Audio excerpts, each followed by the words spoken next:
Hi there grade 10s and welcome to today's video where we are going to be looking at phase 2 of your PAT for 2022. Now I'm just quickly giving you an overview of phase 1 where we had put together our research planning document that included the cover page, table of contents, your smart art diagram of your folder structure, your focus question, task definition, research questions, summary of answers, sources, and your bibliographical information.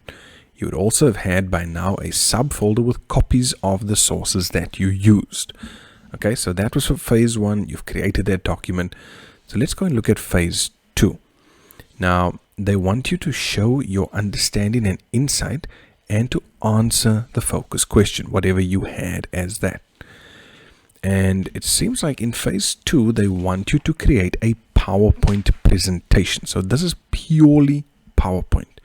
Yeah, they even tell us that they want us to create a presentation and include a slide heading for the following.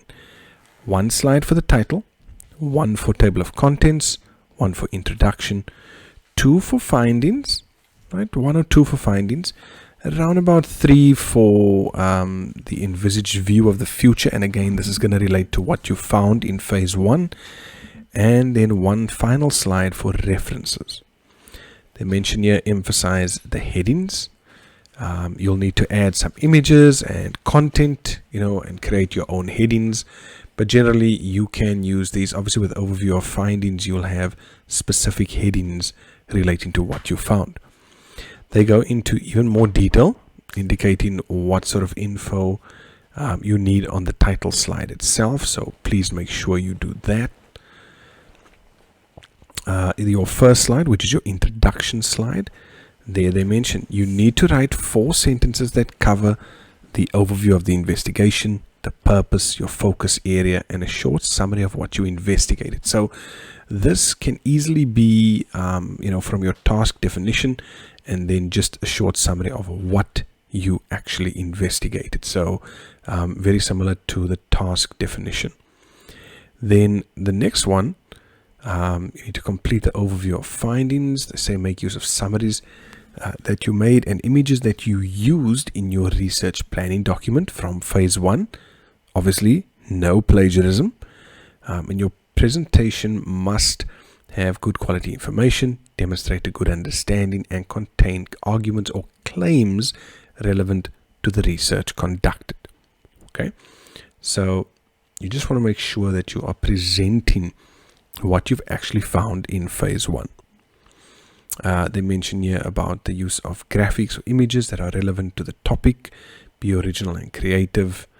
Okay, that's all fine.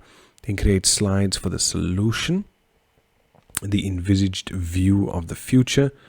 You can do anything there. You can add pictures, videos, discussion points, whatever you want. But that's going to be around, again, what you found in phase 1. And then an acknowledgement at the end where you need to include a screenshot of the bibliographical information from your phase 1 document. You need to acknowledge any information or graphics. So you'll have to put a link of whichever pictures you brought in. If you used any information, you did the whole copy paste thing, you need to reference all of that. And for the images as well, like I mentioned, you need to include the URL, the link where you actually took the image from. Okay. Then they just mention things like doing a spell check, checking your language, making sure everything is okay in terms of that. The general appearance should be professional and readable. Okay, you don't want to use too many colors and background, pictures and too much contrasting and things like that. So just keep it nice and simple and professional. They just mentioned completing the content, the table of contents slide. Type the headings from the different slides on this particular slide. Ensure the layout of the table of contents is attractive and usable. You can use bullets to make the slides easier to read. Then they also want action buttons on your slide presentation. So let's just have a look at the top. Add hyperlinks to the table of contents. add hyperlinks to your research folder or relevant websites, and add action buttons to your slide presentation. So these are your action buttons over here. And then they tell us you must have the following action buttons in your slide. An action button that will take you to the table of contents, a button that navigates to the next slide, and a button that navigates to the previous slide. So basically just 3 action buttons that you have to have on there. And then they just want to make sure that you are reminded that all hyperlinks need to actually work. There's no point having it there and it does nothing. It needs to work. You can add, they want you to add 1 transition to your slide, the same transition to all. So whichever one you select, it must be applied to all of your slides. The transition must happen fast and not distract or delay the audience. Don't add a transition to your title slide. Add animations to your slide, but not too many. Okay, and then present the presentation to your teacher, and it must include the following: a video of no longer than 2 minutes recorded using an external device, or recording the presentation using the PowerPoint stored as a video, and then a voice recording.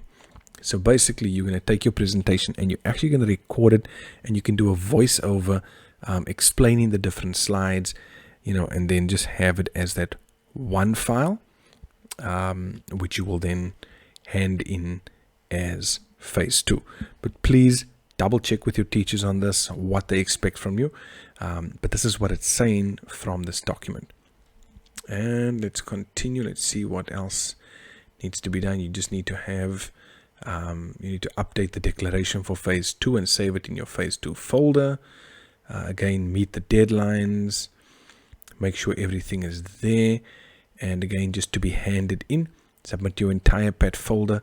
And what you are simply doing is you're going to have the presentation itself and then a recording of that presentation where you actually go through explaining a number of these things, everything that's actually in your presentation.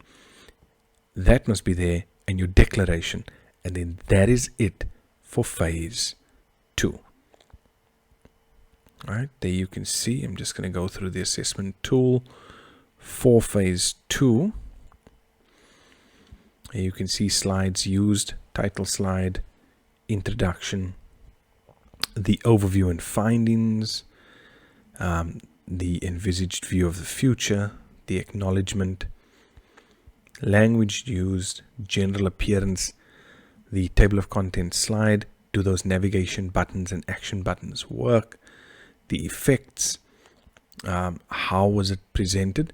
You'll see here, presentation presented through the creation of a video or recorded using PowerPoint, because you can record inside of PowerPoint. The presentation contains voice recordings and it's well prepared and presented. And then just having everything in your phase 2 document and handing it in on time. And guys, that's how you'll get your 50 marks for phase 2. It's not bad.